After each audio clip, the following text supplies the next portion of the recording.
Thank you for listening to this PodcastOne production. Now available on Apple Podcasts, PodcastOne, Spotify, and anywhere else you get your podcasts. The Steve Austin Show is brought to you free today by our friends at BetOnline. Get in the mix at betonline.ag and use the promo code PodcastOne for your 50% welcome bonus. BetOnline, your online sportsbook experts and exclusive partner of PodcastOne Sportsnet. The following program is a PodcastOne.com production. From Hollywood, California, by way of the Broken Skull Ranch, this is the Steve Austin Show. Give me a hell yeah. Hell yeah. Now, here's Steve Austin. I was sitting there talking to the president of TNA Wrestling, Dixie Carter, here at the PodcastOne Studios in Beverly Hills, California. I'm very excited for our conversation today, and very glad to meet you after all these years. We've never met. We've never met. Crazy. I started doing some research about you. Ah. You're a hard person to research. I didn't know you were a Texas girl. Absolutely. Born and raised Dallas. Okay, you were born in Dallas. Yes. But when you went to high school, it was a prep school, Hockaday. Hockaday, private girls prep school, plaid green skirts and all. Why a private school, girls' school? You know, I think just from the public schools at the time, you know, were not as strong. And I had the chance and tested and got in. And, you know, it's a fantastic school. And so that's what I did. Now, tell me about growing up in Dallas, because I went to North Texas State University, which is in Denton. So that's kind of my stomping grounds, and I got my start there. So you were born in Dallas. How old were you when you left? I was 26 years old. I had been working for 7 years at an ad agency. And when I left, I was a vice president, the youngest vice president, I think, by 15 years at an ad agency. And I did all of their PR and had some music clients and different corporate clients, but it was mostly entertainment related. And I always say, like a bad country song, I packed up a U-Haul, literally, and moved myself to Music Row and started my own company. And Tanya Tucker was my first client. She was? Yeah. But before we get over into Nashville, let's talk about Texas a little bit. When you were a kid growing up, were you into sports? Were you a girly girl? Were you a tomboy? How were you scholastically? I was totally a girly girl who loved sports. So couldn't play. But to this day, I could almost tell you every Dallas Cowboy name, number, and position that I grew up with. Right. So, you know, I remember Monday Night Football, they put me to bed, hanging over their shoulder, you know, sneaking down the hall and, you know, watching every game the Cowboys played. I lived and died Cowboy fever. And so, you know, I loved sports. I loved every sport growing up. But I just didn't play as many. What was that? Just I don't know. I don't know. I just maybe, like, if I'm not great at something, I'm not going to do it. You know, I don't know. So you said you tested out to be able to get into the private school. Yeah. So were you like a rocket scientist? No, I'm not rocket scientist, but I'm not dumb. Right. You know, I think I've got, I'm like my dad, who has a lot of street smarts and has, like, I think, great intuition and has a good gut and an entrepreneurial spirit even back then. And so, you know, it was a good school for me. It was a school that kind of fostered that in younger girls. It was, since it was a girls' school, fostered that in younger school girls, and it was a great place to be. So are you still a Dallas Cowboys fan because now you live in Nashville, Tennessee? You got the Tennessee Titans over there. Yeah, you know what? When I moved to Nashville, I represented at one time. I represented 3 of the 4 D linemen, and you know, several other key position players, and in different capacities. So I became a true Titans fan. My next door neighbor was a Titan, you know, starting D lineman, and we were best friends. And so I love both teams, but I am truly a football fan. And right now I'm the biggest college football fan. I'm a huge Ole Miss Rebel. So right. I just love football in general. Okay, you said Ole Miss. I got to go there because that's where you went to college and you got your business degree. Yeah. If you're from Dallas, Texas, and you go to Hockaday School, it's a prestigious private school. Right. You're doing great. You've got 3 great schools there. You know, you got SMU in Dallas, TCU in Fort Worth, North Texas State in Denton, where I went, and me and Joe Green went, and a lot of other great schools that are less known. But why did you decide to go all the way down to Oxford, Mississippi? I met a cute boy. Oh, no. No, it is kind of true. So I thought I was going to SMU the whole time. And I met a guy who was a Dallas guy who was going to be a sophomore. And he just told me, he said, you know what, do you really want to be in Dallas? You're graduating with 100 girls, 12 are going to SMU, you know, or do you want to go to a school that's very similar? They've got a great business school. It's small. It's wonderful. And he just talked great about it. I went to visit it and absolutely fell in love. And then he bounced checks that summer and didn't get to go his freshman year. And I went to that school not knowing one person. So, but you could have bowed out. You could have came back to Dallas. Did you like it down there so much that you said, hey, I'm going to stick it out? Absolutely loved it. What was the difference between Oxford, Mississippi, because I love the South, versus Dallas, Texas? My thoughts of Dallas, it's a great city, but a little more preppy, yuppie. And in Fort Worth, there's kind of a little bit more, country, if you could say that. And then, Mississippi, just kind of a whole different landscape. You know what? I felt like it's just more laid back. It's very Southern. It's very genteel. The campus is fantastic. I think when anybody goes there, there's a reason College Game Day went there, this past fall and said, we've been more excited to come here than any other place. This is the most beautiful campus in the nation. There's something special about this place. And it's true. And to this day, I am as involved. When I was on campus there, I did everything. I ran that campus. I promoted wrestling on that campus. I want to get to that. I did a lot of stuff, but the truth is that, I'm just as involved today.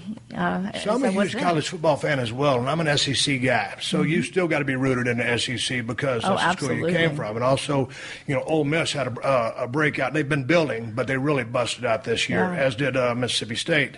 So why all of a sudden the explosion, and there was that other college down there that also did well in Mississippi, why all of a sudden the explosion in the football programs down there in Mississippi? I think, we had a chancellor that appointed, a committee that was led by Archie Manning and the head of FedEx to really go out there and find game-changing people. And we'd had some big names come in and coach us for many years. And after a couple of years, they would always leave and go to Auburn. They'd go somewhere else that was bigger, The next step And up. it was like we were a stepping stone. And we felt it. I mean, we were a school that totally felt that from the time I graduated up until just a couple of years ago. It was always the next year, next year, next year. When in your heart of hearts, you didn't even know if there would be anything that next year. And I think when people, it's interesting because I was telling Hugh Freeze, who's our coach, this a couple of just a week ago, actually. I was saying that, when you're around him, when those people were there that day that they introduced him, they were expecting some big name coach to come in, after Archie Manning went out there, because he said, he called our chancellor and said, I have your guy. Not like, I want you to meet him. It was, I have your guy. Right. Dan Jones told me that story. And this is Archie Manning saying that? This is Archie Manning saying this to our chancellor. He pretty well knows football. I have your guy. Yeah. Not like, can we talk about right. this? Now, how did he know Hugh Freeze was the guy? I think once he met him, and he heard him. And it was the same thing when those people showed up that day expecting some big name, and it got out that it was Hugh Freeze, and they're going, Hugh who? And all of this other stuff. And he literally sermoned them and got them so jacked up. And it was talking about a positive message. And this is there's parallels I see to my own company and what Hugh's doing. And he got them to believe. He got them to believe they can compete on a bigger stage. He got them to believe that we were capable, even though we'd never done it for 3 decades. Right. And that was the first step. And so, when I get to hear him speak, I say, I know what it was like to sit there and wonder, oh, who is this guy? And then I walk away feeling inspired, and I want to go into to work the next day and kick ass even more, just from hearing him. Do you try to make it back to a few of the games every year? I do. You're I'm in. Ardent supporter. I'm in the suite. I love our new athletic director. He's been instrumental in making major changes there too, Ross Bjork. And I couldn't be more proud of the direction we're going right now. We'll go back to your days in Dallas growing up, because you and I are basically the identical age. Yeah. So were you a wrestling fan back as a kid? Well, I watched, some Saturday, I think it was KXTV on Channel 11. KTVT? KTVT, yeah. Which is what So you're watching World Class Championship Wrestling. When I was, younger with my brother. And so we watched some, and I was a big Von Erich fan, Everybody was. Everybody was a big and people, Von Erich fan. People, if you were in Dallas, if you were in Texas, you knew how big of superstars those guys were. It was like you in your heyday. It was. For where we were. And I hate to it's true. talk Just about me, but I'll say it. Man, don't talk about you. I was in college, and I came in on the backside of when that territory was really hot. But those guys were just the biggest rock stars in the world. And so I would drive down there and didn't have any money, but pay to see the Von Erichs fight the Freebirds. But okay, so you're watching KTVT, you're catching some World Class Championship Wrestling. But were you or were you not a diehard wrestling fan? Was not. No. I mean, like, we didn't have that much money. We didn't go to, wrestling shows and things like that. But I would watch with my brother. But what was your father doing at the time? Was this before He was Energy? he was. Well, obviously it was because that was in, 82? Yeah, he was it was before that, actually. Because once I left and went off to college, even though there was Memphis wrestling, which was big. Right. But, I grew up with a father that was a tremendous entrepreneur. Like, he knew he was not going to stop at anything. No, he would never take no for an answer. It didn't matter what happened. One door would be shut and he would open another door. He'd kick it down. It didn't matter. And so I think that's where I get my entrepreneurial spirit from him, because that's all I know. You get the same attitude? Oh, yeah, absolutely. It's all I know.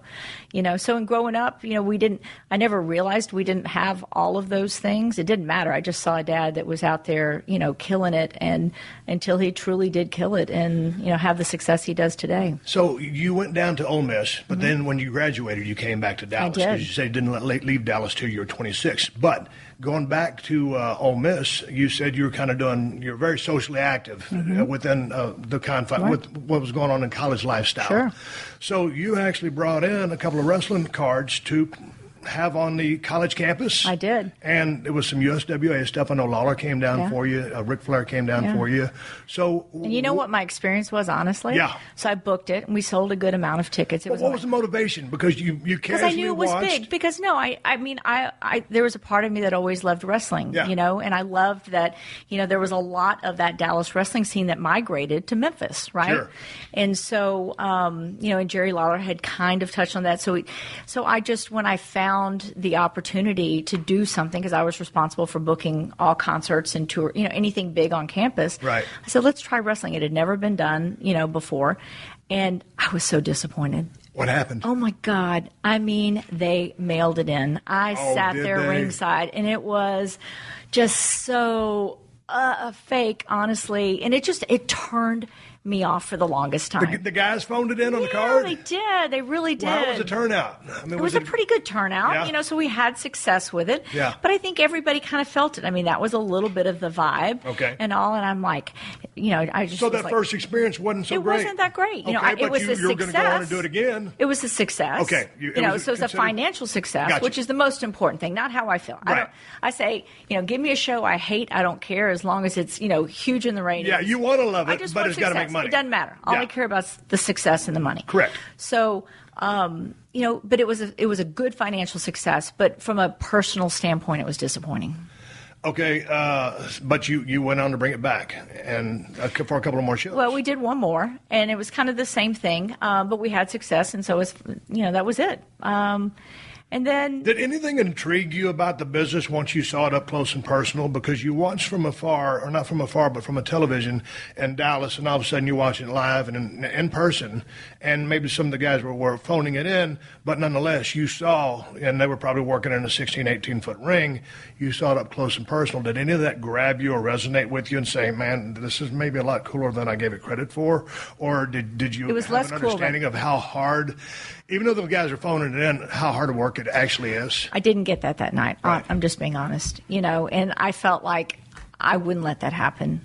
I remember thinking in my head, I brought it back because it was success. And the second time was much better because I had that conversation with them. Like Really? Now, tell me about this conversation. I don't even remember who it was with, but I remember saying, it's successful, but this is how I walked away from it. And I felt that vibe from other people. And if we're going to do this again, it's got to be better. And I remember saying, I grew up watching the Von Erichs. I grew up in Dallas. It was a big wrestling scene. You have a lot of these same people. But if it's going to be a disappointment, I'll spend my money elsewhere. Wow. That's great, though. And that's been, you got to call a spade, and you got to be very candid. But sometimes people are a little trepidatious in doing that, especially, and as we'll go on to talk about, being a female in a male-dominated industry, and you've had this conversation in so many interviews. And they're coming in for an easy paycheck. What are we, 45 miles away? Right. We're going to go to Ole Miss. We're going to have a little fun. The pretty co-eds down there. We've heard about those Ole Miss girls. Yeah, kind of foam on in and go party. Absolutely.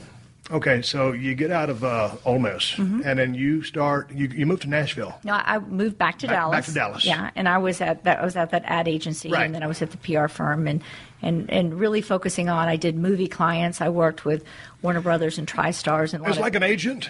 Well, we represented. They were our clients. So Right. we did. Like my first day was with Tom Hanks and Jackie Gleason on the movie Nothing in Common, and I had to take Tom Hanks around for 2 days and handle. At first I had to set up all the media, then I had to coordinate his schedule and be with him, and and. It was great fun. We did huge movies, Top Gun, all of those. But big was it movies from anything time. that would go on to lend itself to being successful in the business of professional wrestling? No, I think it's just great experience. I mean, when Right. you know how to market a movie, marketing's marketing. If you're Damn out there right. marketing, there were a lot of like pretty average movies that I had to market. Marketing Top Gun was one thing, Yeah. and but marketing others, where we had to get a good opening weekend. Was important. And so we'd have the junket, where people would come, media people, sometimes it'd be LA, sometimes New York, sometimes Dallas, Chicago. And when we hosted junkets, it was up to us to get enough media attention around it where you can turn something with maybe a little less than average into something spectacular, at least until enough people came. And then at the end of the day, it's the bottom line. You Then gotta I make can't some do money. anything from there. Right. Yeah. So why the move to Nashville? Don't tell me you met a guy. I did not meet a guy. No. Okay, what happened? Oh, God. Nashville's a great city. It is a great city. I loved country music. I was always just a huge country music fan, growing up in Dallas. And Did you see the George Strait concert, the final one there in Dallas at Cowboy Stadium, whatever I it is? didn't I got a see chance it. to go to that. Oh, did you? You have to be a really? George Strait fan. God, are you not? I married George Strait, but I love. George. He's fantastic. He's a great guy. I didn't really get to work with him. I've met him. Who's some of your several favorite times. country acts?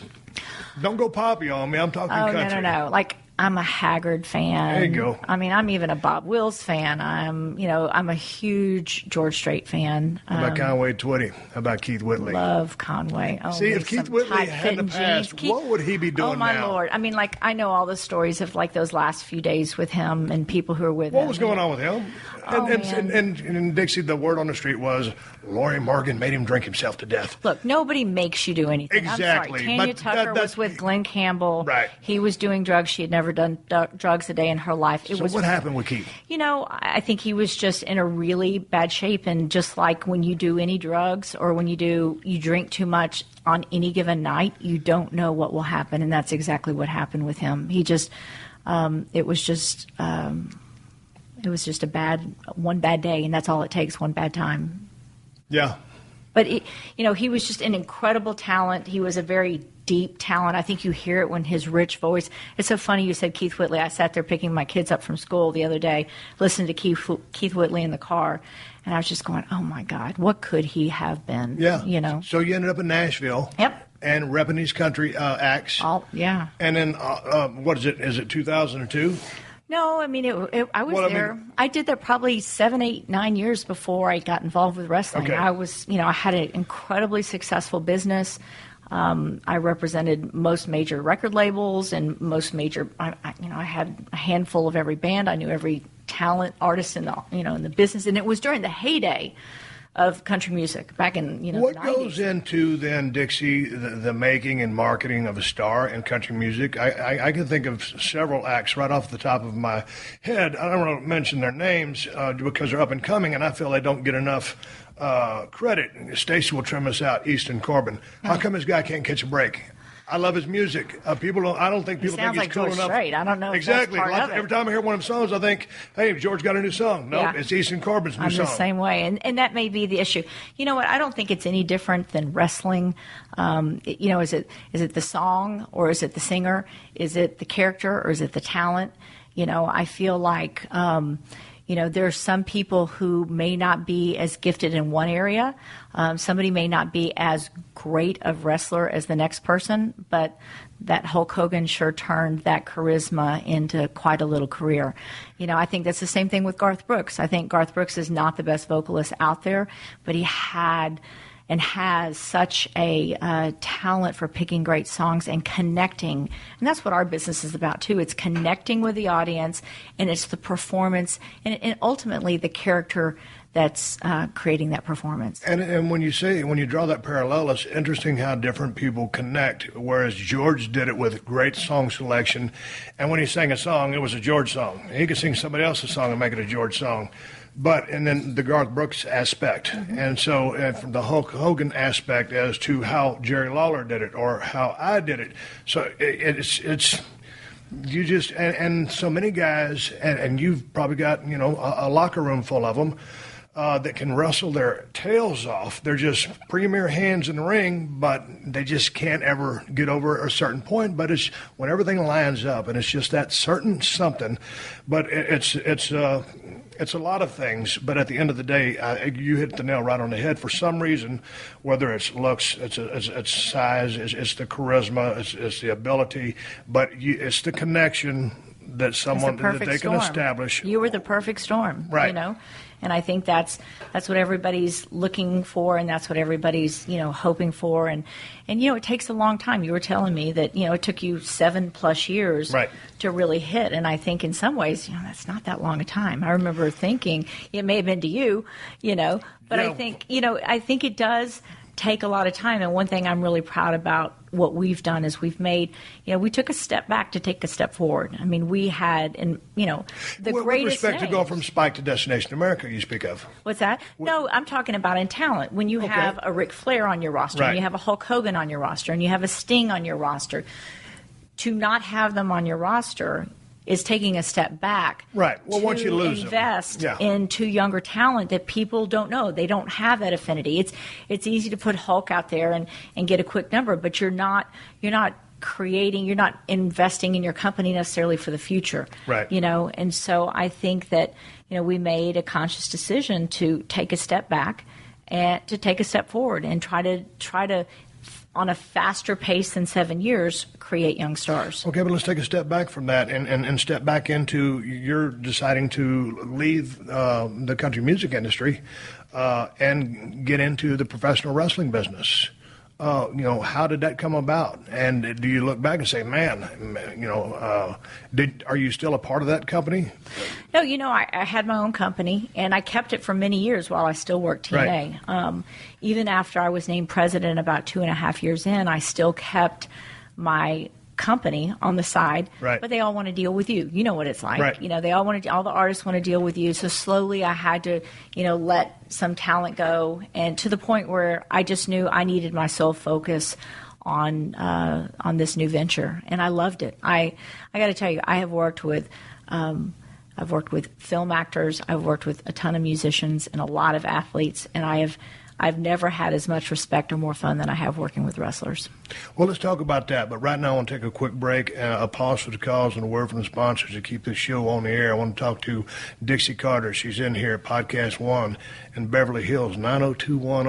Home of the beautiful people. There's no shortage of action going on at our exclusive partner, BetOnline.ag. NASCAR is back, and BetOnline has hundreds of games, events, and sports to still get in on.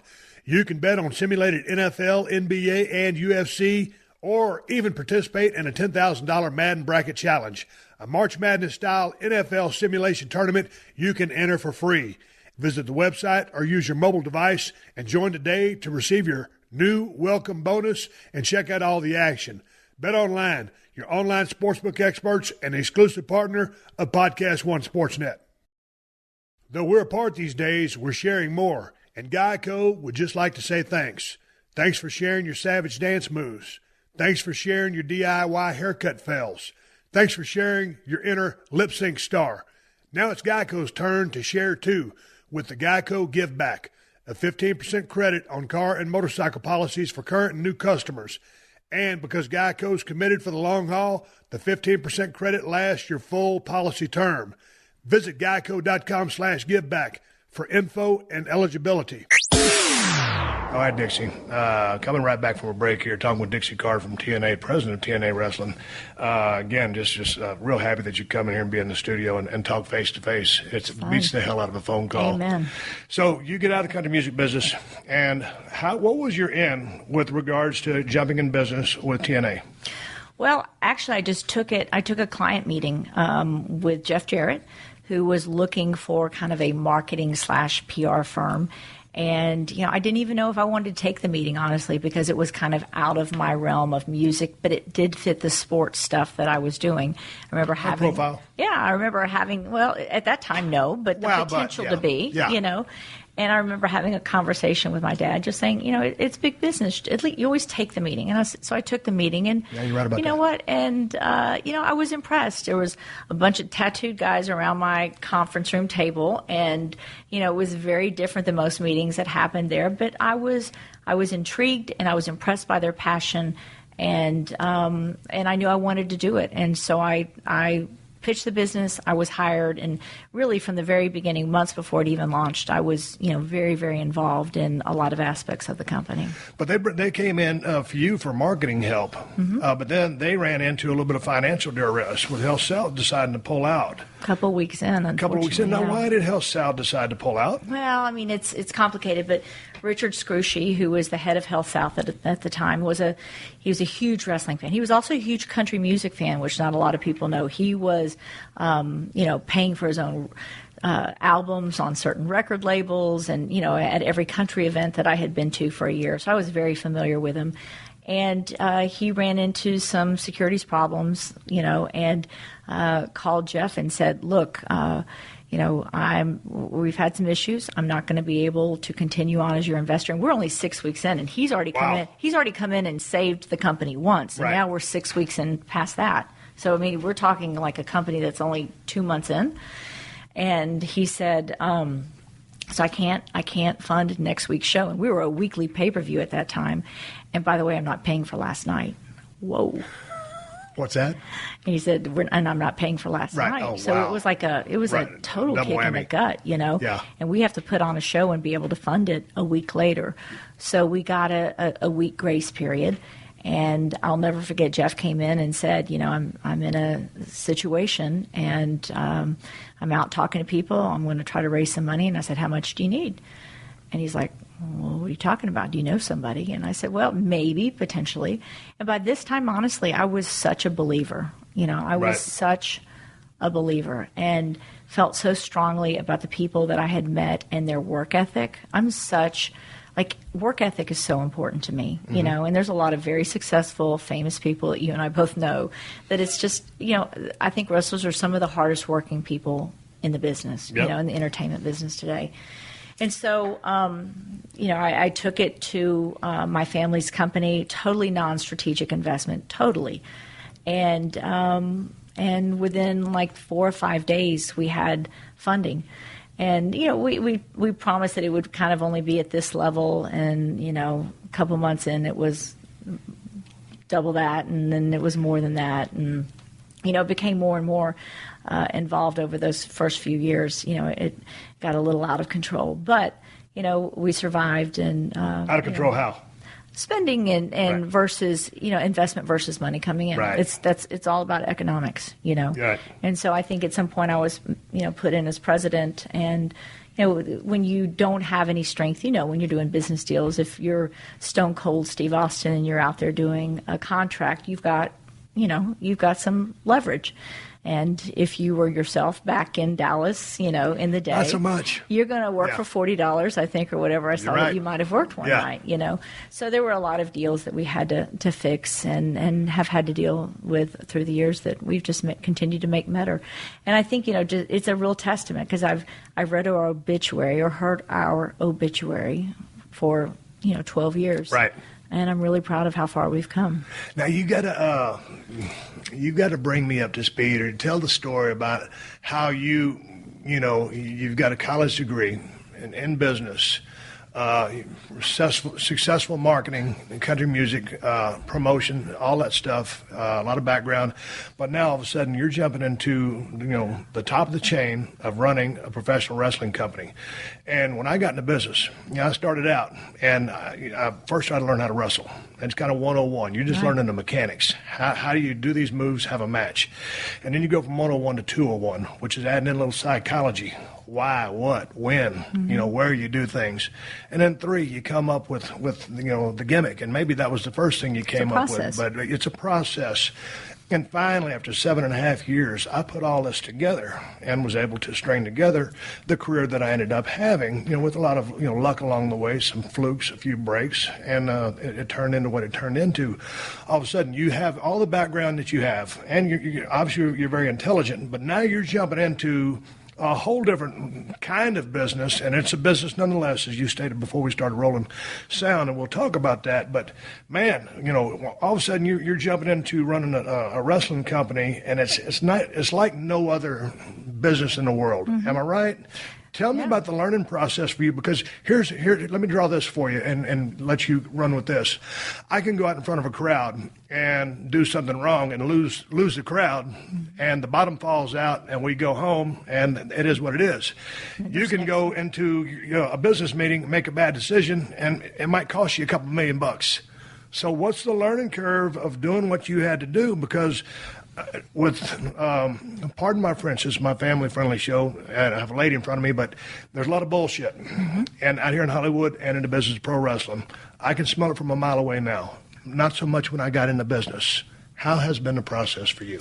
Well, I think I smelled it right from the beginning, but, when you're dealing with the people you're dealing with, I had respect from the business. That's the most important thing. From the very beginning, I had respect for the people who had experience in this business that I did not. But you had respect for these people, but did you trust them yet? Because they're so savvy, and Dixie, there's so many snakes. I'm not saying that the people there were snakes, but when you get in these waters, it's shark-infested waters, and sometimes when you jump into something that you promoted a few times and you watched when you was growing up, now you're in the middle of running it. The psychology of what's going on in the ring, who's drawn, who's not, learning the scale of pay, right. All of this. Take me through this, because, this is a hell of a journey you went through. There was a lot of learning in those first 2 years. It was a 7-day-a-week experience when I was not running the company, but was intricately involved with keeping it afloat, finding funding, doing new pay-per-view deals, getting a television deal, creating things within the company to keep us going and start having some positive momentum. And this is all new to you, because you've never gone to a meeting and negotiated things that you're but you know what? I'm a salesperson, so I would. Right. We needed a place. I said, let's go to Universal Studios, and I called and got the meeting, and went down there and pitched it, and walked away with a partner, a great partner who to this day is still a partner of ours, and so I think that's. That's where I could put together I could go into a blue chip corporate company and understand what they were looking for and put a professional proposal in front of them that right. had strategies and tactics and how we were going to make money in the whole thing. And that was successful. We made some very great partnerships early along the way. To have gotten, Spike TV, that was through one of my, I don't think people even know this, through one of my business contacts, my music business contacts, who was very close to Spike when WWE was on. And when WWE left and went to USA, I called the chairman of the board of MCA Records, and I said, I need you to make a call for me. And he made me a call. He got me, I would call a courtesy meeting, and we blew him away. They had no intention of Spike had no intention of getting back in the wrestling business. But it just took that in that I had from somebody very, very senior to probably Kevin Kay's boss, to get right. the meeting. And so those are the kind of things that, I brought to the table. And I looked at it from a business. I was not going to go in there and tell you how to do a figure four or clothesline or who's going to win, who's going to go over, who's a heel, baby right. face, what the storyline is.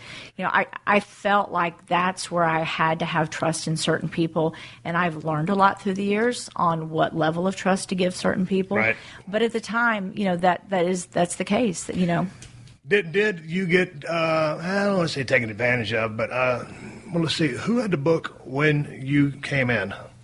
I would say Jerry and Jeff together. Okay, Jerry and Jeff were booking booking for a while. Yeah. Did Cornette came in for a while, didn't he? No, later on. Later on? Very, very later on, and I don't think he ever booked. Russo came in and did some booking. On and off. On and a couple off. times. Who else?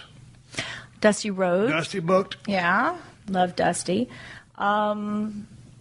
Eric Bischoff. Bischoff came in. Yeah, those Bruce Pritchard was involved on some level. And, I got to tell you, I love all those guys are great. I don't have a relationship with Jim Cornette like I do the other guys. Right. But, they're all great guys. And everybody thinks they have the silver bullet. Everybody thinks that they know the way. And most of these people, it's recreating what success was to them many years ago. Well, it's almost like, there's really not a movie being made anymore that's truly original. It's all recreating the same formula. Somebody comes out, they get in trouble, where you fall in love with them or you like them, then they get in trouble, and the odds are against them, they overcome them, and then there's the end. Right. I mean, it's the same thing with the wrestling. But if you're going to recreate history, you better be prepared to do it better. Right. So with naming the people that we just named, those people that had the book, and all of them kind of had their own style of booking. How did you micromanage or watch over that, and then finally have the wherewithal and to say, whichever person it might have been, this isn't the direction I think we need to go, after you became seasoned and knew what the product was that you had envisioned? Sometimes it was leadership style and how things were handled or done. I hear a lot about the wrestling business and how, people were treated. I think a lot of my wrestlers at first didn't know what to make of me. Like, oh, she can't be that way. She can't be nice. Look, I'm a genuine, I love people, and but I'm also a good business person. And that doesn't mean you have to be a screaming bitch, to try to, or an asshole to do stuff. But was that establishing your credibility within the crew? I didn't feel like I ever had to do that, honestly. You felt like you always had. All I had to do was say, I'm sorry, right. Goodbye. Yeah. So I didn't, there's very few times, and, maybe a handful that I've ever had to do that or slam my fist down on the table, because ultimately I had the choice and I made it. Right. But I was always told from the very beginning, man, if we could just recreate the Monday Night Wars and go to Monday, if we could just go live, if we could just do blah, blah, blah, blah, blah, blah, blah. And the thing is, the television business has changed so much in the last 10 years, much less the last 24 to 12 months, And Explain the changes to me. Well, what, short attention span theater? What? No. I think back when WCW and WWF were in the Monday Night Wars, right, there were how many stations out there? 20% of the stations that maybe when we attempted to do that, there was, so people literally, and I think a lot of people look back and say a lot of the same people were going back and forth on the ratings. There weren't necessarily 12 million people watching. There may have been 8 or 9, but there was a lot of back and forth on the ratings. Right. And you had to choose. By the time we did Monday Night Wars, you could watch Raw live and choose to DVR our show and watch it or not. And so, DVR has changed everything. Plus threes. You're dealing with it in your shows, I'm sure. Absolutely. Plus threes, plus sevens. Yes. All of that, the whole way that we monitor, and I welcome it with open arms. Explain plus three to the people that are listening to this show. Plus three. Because I was sitting here and I say plus three, like, hey, what the hell are you talking about? Well, I think, honestly, one of the most antiquated systems in entertainment today are the Nielsen ratings. I think you can lose, 2 people, 3 people in Houston, and it looks like 20,000 people have left, your viewing audience. So one day there's going to be very, very soon, I believe, there's going to be technology that truly does, and it's already starting to be there, capture who's watching what. I think that's going to benefit us, number one. But plus threes are, they do an overnight rating. And then there is a plus 3 rating that all the people who would DVR it and watch it within 3 days. Right. Now, 3 years ago, our numbers on Spike were, we were still the highest DVR'd show on Spike, and maybe 10, 12, 15%. Our numbers could be up to 40% now. I mean, like huge growth. Right. And no one reports on the plus 3s, Right. How long did it take you to have an understanding of the pay grade and what talent was worth and what they were not worth? I'll tell you a little story. When I first came to WWF a long time ago, and it was one of the first times I was doing like a skit or something like that, and I was in a Jeep Grand Cherokee with Vince McMahon, and we're going to go through some private park and do something with a championship belt. And there was no one there to open the gate. It was chained shut. There was a gap, a swinging gate. And so, finally, there was uncomfortable silence because I didn't really know Vince and he didn't really know me. I was just getting real hot as a talent. And just for some reason, he goes, Steve, and he just said this. He goes, Steve, as a promoter, you never want a talent to know what they're really worth. And there was a real awkward silence after that for obvious reasons. And that's not an old promoter's trick, but I mean, that's in any business, you always want to pay someone as little as you can to keep them happy, and then you give them raises accordingly to keep them happy. But at some point, you've got to understand the game. You come from all the backgrounds you've come from, and now you're in a position you are that you're dictating dollars. How long did that process take for you to come up to speed with who was worth what? And because you don't want to pay a guy too much, and certain guys are going to hold you over a barrel because of the name. Well, I think a lot of that happened early on, and I think we ran into a lot of debt over that. You can only pay as much as you're bringing in, period. Period, exclamation point. And if you don't have outside funding and you're investing your own dollars back in, it's a really simple, basic business formula. And to be honest with you, I think all my guys are worth more than I pay all of them. I wish I paid everybody more. I wish that, I have a dream that I would love there to be some real true incentive as we grow. And that's what I want to move towards as we grow. Everybody participates and on a level that's not been done before in wrestling. But, to stay in business and to have the dollars that it takes to invest back in it and to be in business 12 years later after you've heard your eulogy, hundreds of times. You keep bringing this up. You have a chip on your shoulder about this? No, not at all. Not at all. But I think I'm proud. Right. I absolutely don't have a chip. I'm very proud. I'm very proud of the fact that we've had the success that we've had despite the fact so few believed in us. But what I'm proud of is that there's been enough fans out there worldwide who have helped us get to this point. And we've had to make difficult decisions. I would love to, have not had to make some of the decisions I've made through the years, but I want to be in business. With respect to letting people go? With respect to a lot of things, but in talent in particular. Talent's hard for me. I mean, I care about people. I mean, that's just the truth. Bad, good, and different. Right. It doesn't matter. And it's hard to say sayonara, see you later, and they're out of that doesn't happen. That doesn't happen with me. And the interesting thing is some of the ones that I've heard the most negative stuff about have been the ones that either I was the closest to or had done the most for. And, so you have to move on beyond that, You can't let that change how you feel about people. I totally believe that, I want backstage to be – I only know my backstage. I've never been to anybody else's backstage. I want my backstage to be a happy place. I want families to be there, wives, if their kids are there, they're throwing the football backstage.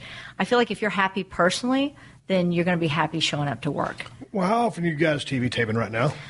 It just depends. Like sometimes it's once a month, sometimes it's every 6 weeks. But we're doing. But is it an organized process? Because down in the latter days of WCW, and it was during the Monday Night Wars, and then we started finally after 2 years beating WCW, and then Nitro just was kind of just self-destructing. There were so many problems backstage and real late booking. I mean, they weren't getting the show until literally they were on the air.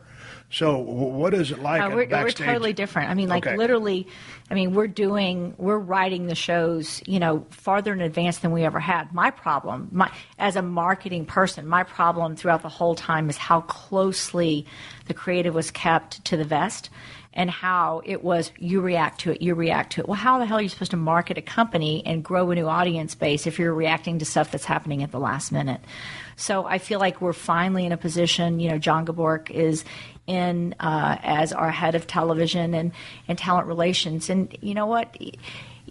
In my estimation, he gets what it takes for us to market. You can't sit there and point the finger, we don't have enough marketing, that's why ratings aren't there, if I don't have anything to market, Right. And so I feel like, for the first time, we're working, we just had a big creative summit. We're working a quarter 2 quarters, 3 quarters out, and we have those, have that kind of information. Explain this Creative Summit to me. How long is the process? What is involved here? How many human beings are in this room? You don't have to name them, but how many human beings are in this room trying to have this creative meeting to theoretically, book 6-8 shows, and And then the skeleton of things on a larger basis and right. Farther in advance.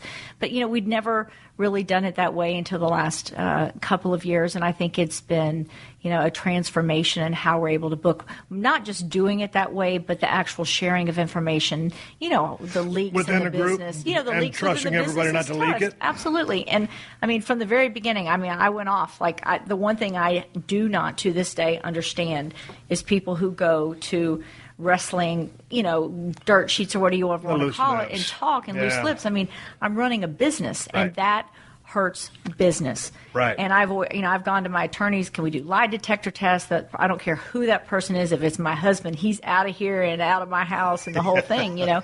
But and you can't do that. So it's hard to manage that.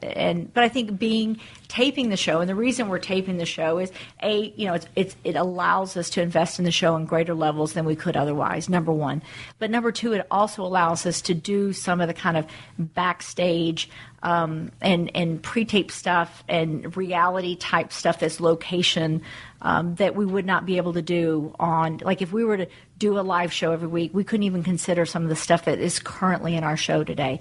And I think that makes us different from what else is going out there.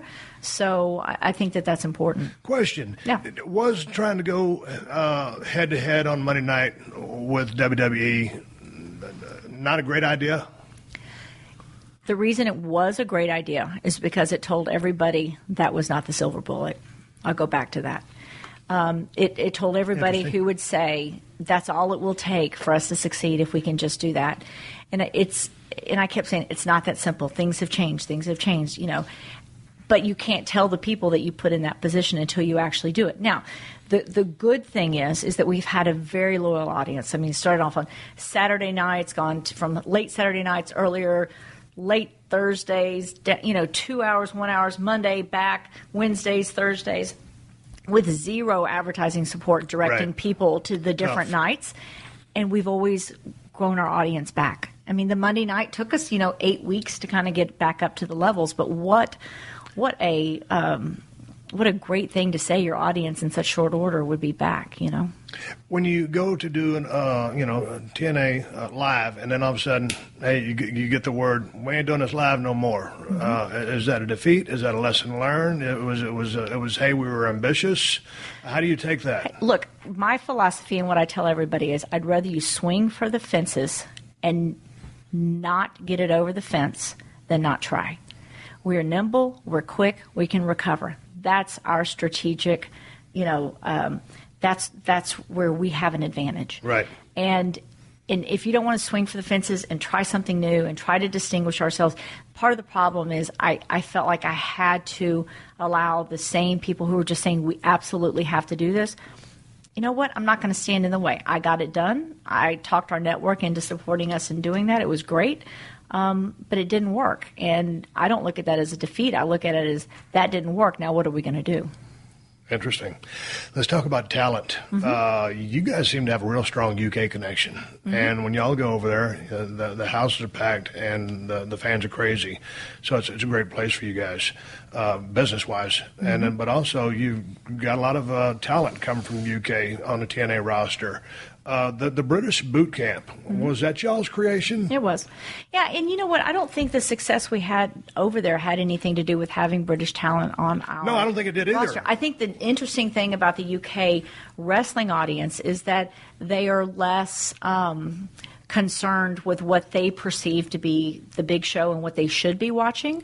And I think they just judge things more on an even playing field. And I think, therefore, we got a little bit more of an opportunity to win people over, and the product won them over.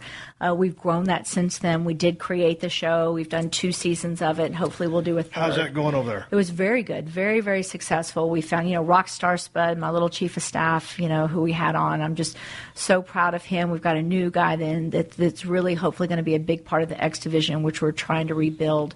And, but I saw the other day, I was watching some stuff. Bram is from over there, correct? He is, yes. Magnus, or is he Magnus. from Ireland? Okay. No, Magnus is a UK guy. Right. How did you guys just all of a sudden get the UK talent, though? Because in trying to just, first of all, find someone who can fill the boots, right, much less a star, right, and the indie circuit, I don't know how in touch with you. How in touch are you with the independent circuit? Because, WWE has the NXT facility down in Orlando, so they're growing them there because they don't seem to be able to find them out there, or they're few and far between. Mm-hmm. What is it with you guys being able to find this talent in the UK? And is there anybody that you have your sights on here in the States that can actually make it? Well, I think that the hard thing is that with all the wrestling organizations that are out there today, a lot of the talent is booked up. They're committed somewhere, and that's a challenge for us. We really do need to get our own developmental system in place and working, et cetera. But in the occasion of EC3, who I'm very proud of the success he's had in such a short time, and I think is a huge superstar. How long has he been working? 3 or 4 years? Year and a half. Oh, year and a half? Oh, yeah, he's doing good. Year and a half? Yeah. Bram, who's been with us, just about a year almost, maybe. Those two guys were part of, the Orlando system that we found from them, and really saw something in them and felt like there was, some huge upside. And, both of them, I think, have the potential just to be, breakout superstars. I was listening to another interview you did. You were talking about getting TV over in Canada, TV in Mexico. And when you tour, you're doing live events over in the UK. Are y'all going to get on the road here in the United States? I was listening to your conversation with Jim Ross, and he felt like touring over here in the States, if you can't, pack those houses as a drain. And is money not well spent because it might not be profitable? What's your thoughts on taking the TNA product out on the road in the States? Y'all going to run house shows? And is that important to you? I think house shows are very important. The good news about it is, first of all, for all the UK fans who I'm sure listen to your show as well, everybody's asking, are we going to do a tour next year? And we will be making the announcement of our tour next January in the next few weeks. So that's something I want to let people know. We want to tour more globally. Part of the problem is we had a very large sponsor that we toured for a few years in recent years, and had to tour a certain number of the same kind of markets where you would tour on an ongoing basis. And we played things too much, and we feel like we need to let the market grow a little. Breathe a little bit, not grow. We need to let the market breathe. We need to recreate the show. We felt like we needed to be, when you only have one roster, it's not the same. You don't have the same, opportunities that if you have 3 or 4 rosters, and you can take this show in here one year and the next show in there. If you're going to Ringling Brothers every year and it's the exact same show over and over and over again, you better bring a new bell and whistler. You're not going to get the people in. And so when you have one show, it's a little bit more challenging. So we felt like now was the time to let the market breathe a little bit. We're bringing in and bringing up some newer stars and bringing some people back, which I love to do. And I think, we'll start touring again in late summer is the goal. Okay, with respect to touring, you have some live dates coming up here in the next few weeks. Let's talk about that, because we're going to end this conversation, and you're going to stick around and join me for another hour for next week. I appreciate your time. Talk about these dates. Well, we're going live this Friday, May 8th. We'll be live at Universal Studios for an Impact Wrestling taping, and then we're actually taping television there Saturday, Sunday, and Monday. So come on out if you're in the Orlando area and see us. Now, when you guys going, was that 4 days of taping? Mm-hmm. How many shows are you trying to get out of that? Probably do 7 shows. Man, how was that? Back in the old days, we used to go down to Orlando, and, that was kind of still in my mechanic days, and I was, just stunning Steve Austin. So I never really worried about continuity storylines. I was just still trying to put the pieces together. So y'all got it all dialed in, obviously. Yeah. This is 12 years you've been doing this. Do you expect everything to go smoothly? Before we end this podcast, as you well know and as you have tweeted, and I've seen the footage, one of your world tag team champions, Jeff Hardy, sadly broke his leg in a motocross accident. He was trying to jump 3 hills, and he hit the top side. He landed in absolutely the worst place you could have landed, right dead on the hump of that 3rd hill. And he just took a bad bump. And whoever was filming that put the camera down. I assume it was Matt. And so he broke tibia? Yeah, it was a broken tibia. I tell you, when Beth called me when the ambulance was arriving, and her voice, she's such a rock star. I mean, like, she's front stage, front row every time, watches her husband do the craziest, most insane things in all of wrestling, and never flinches. And when she called me, her voice was so shaking, and she's like, I have some bad news. And the way, knowing her and how calm she is, I mean, honestly, my heart stopped. I thought something tragic had happened to either Ruby or Jeff. And then when she said, Jeff was in an accident and he broke his leg. I mean, when I heard that broke his leg, I just let out a sigh of relief, honestly. That it wasn't worse than that. That's horrible that he did, and I'm so sad, and it's hard for television and stuff like that. But I got to tell you, I mean, like, for a moment there, my heart, I was really, it was kind of the same day. It was Chris Candido's 10th anniversary of his death, right.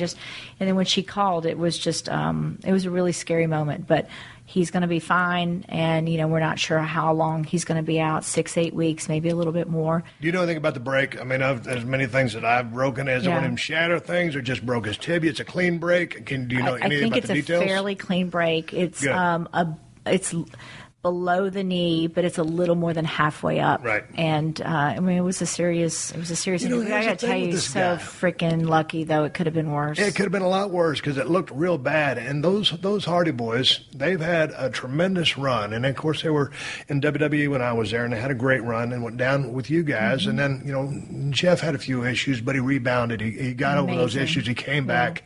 And now, now that him and Matt have the tag titles, and all of a sudden, the motorcycle accident, I'm like, oh, come on, man. This guy he's taking care of himself, and now just out there doing one of the things that he's passionate about, riding his dirt bike, has this accident for yet another setback. And here's the thing I always liked about Jeff Hardy was his ability to get over in a WWE when he was there without a green light mainstream push, and just sustain it. And then he'd hit a bump in the road or something would happen, but he always has the innate ability to do that. And for some reason, whatever it is, he has that connection with the crowd that we were speaking about earlier. And so does Matt, but just seemingly Jeff to a little bit different degree. I'll never forget the first time he was with us, and, he was having some issues. And I said, they love you so much. Can you imagine if you really tried? Can you imagine if you really gave it your all? And I'll never forget that conversation. I'll never forget the look on his face and everything. And I'll tell you, the place that he's in, that's what's so heartbreaking on this, because he and Matt are just having more fun, and it's fun again. And that's to me, I mean, like, you know what? That's a tough part of the business. A lot of people don't understand. It's a big, important part for me, because a lot of people say, oh, man, you're bouncing around in a 20-foot squared circle. What's not fun about that? But at some point, the grind and the hassles that come with it, and the pressure and the travel and all of it, I mean, it's a blast, but it can be what it is. And when it turns into not being fun, and then you're able to find that fun again like he has, and for this to happen is very unfortunate. But we're going to wrap this thing up. Okay. You're sticking around. We're coming back. We're going to talk to Dixie Carter. You just brought in Billy Corgan. Yep. Moved over to Destination America from Spike. I want to talk about all that. She's at TNA Dixie on Twitter, and she's coming back next week. Though we're apart these days, we're sharing more. And Geico would just like to say thanks. Thanks for sharing your savage dance moves. Thanks for sharing your DIY haircut fails. Thanks for sharing your inner lip sync star. Now it's Geico's turn to share too with the Geico Give Back, a 15% credit on car and motorcycle policies for current and new customers. And because Geico's committed for the long haul, the 15% credit lasts your full policy term. Visit geico.com/giveback for info and eligibility. All right, everybody, give me the go-home cue. It's time to ride off into the sunset, and that's what I'm about to do. And y'all know what I'm going to say next. That means I'm hauling ass to the gym to go get my swell on. Yes, that is correct. I want to thank Dixie Carter for coming by the studios today. More again, as I said, in the body of the show with her coming next Tuesday. I want to keep it classy today because Dixie was on the show. Don't want to drag her through some of the roads that I go down. So my word of the day is going to keep it in class and help a brother out to remind you guys about what's coming up here real shortly. Word of the day is Mother's Day. What is Mother's Day? Well, Mother's Day is a modern celebration honoring one's own mother as well as motherhood, maternal bonds, and the influence of mothers in society. It is celebrated on various days in many parts of the world, most commonly in the months of March or May. And this year, Mother's Day in the United States of America is May 10th, Sunday. Don't forget about it. It goes right along with those reads I've been doing throughout the show. So don't forget about your mom on Mother's Day coming right up. With that being said, folks, hey, I didn't get a chance to mention the Open. I got some badass shirts over there at ProWrestlingTees.com/Steve Austin. Also over at the BrokenSkullRanch.com. Got koozies, got all kinds of cool stuff for you. And as soon as I get through with this podcast, I'm fixing to get on my phone and find out where in the hell the Steve Austin Show T-shirts are at, because those have been promised for a long time and they need to be delivered. Anyway, I really appreciate you guys helping a brother out every week by hitting the download button 2 times. Once on Tuesdays for the Family Friendly Show, once every Thursday for Unleashed, explicit content, everything but the kitchen sink. And hey, if you're digging what you're hearing, tell a couple of buddies about it, because we ain't got no advertising budget up in this mug. Tuesday and Thursday, hit the subscribe button. That way you never miss an episode. And you guys know it takes a little money to keep both shows going. Got to pay the bills over at PodcastOne. I looked in the mailbox the other day and I saw all kinds of gimmicks stuffed in there when I was in Beverly Hills at the 90210 talking to Dixie. We got plenty of bills and we need help paying them. If you want to help the show out in all seriousness, the best way to do that is go to PodcastOne.com. Click on the Keep Our Podcast Free banner. Then click on the Steve Austin Show. That's going to take you to my Amazon UK, Amazon USA, Amazon Canada links. And if you buy anything on Amazon, they kick back a little bit of the proceeds to help us pay our production cost and keep the lights on. I'm always real sad when no one's using Amazon and Stacy and the rest of the gang is in there working in the dark. Anyway, it bees like that sometimes, as Iceman King Parsons used to say.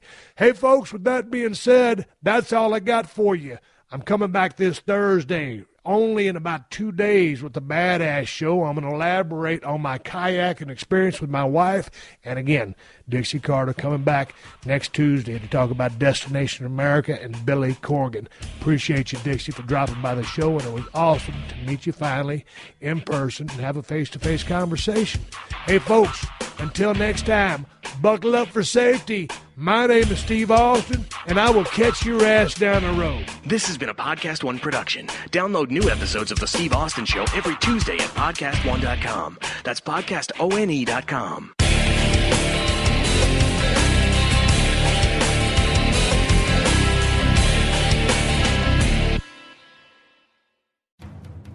Hey, hey, hey, this is NFL Hall of Famer Ray Lewis. I'm excited to announce the launch of my new podcast, Everyday Greatness, the Ray Lewis Podcast. I'll be talking with friends, family members, old teammates, athletes, celebrities, moguls, and guess what? I'll be talking to you. Listen, this is all in the search for everyday greatness. So I'm asking you to come along with me on this ride. Download new episodes of Everyday Greatness, the Ray Lewis Podcast, on Spotify, Apple Podcasts, and on PodcastOne.com. It's not what you have, it's what's inside of you that actually inspires greatness.